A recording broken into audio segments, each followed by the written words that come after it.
So first, a little bit about Ozone. At Ozone, we build development tools and IP for helping customers enable edge-based machine learning solutions on a wide range of different hardware platforms.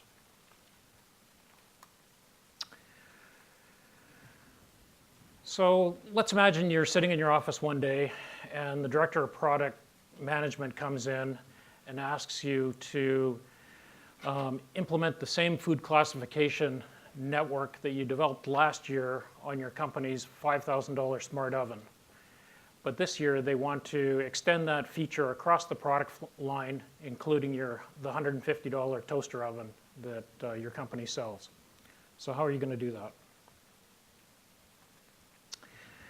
When considering embedded machine learning solution, you need to look at your network complexity, how much memory that might consume. You've got to determine how you're going to implement your camera interface.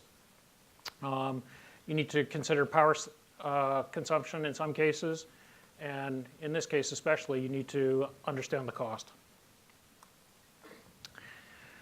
Fortunately, there's lots of good solutions out there to look at when considering an image-based solution. There's SoCs based on FPGAs.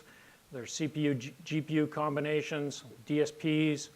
You could roll a custom ASIC. You could look at one of the new vision processors. But today we're going to consider whether it's practical to do this on a low-cost microcontroller.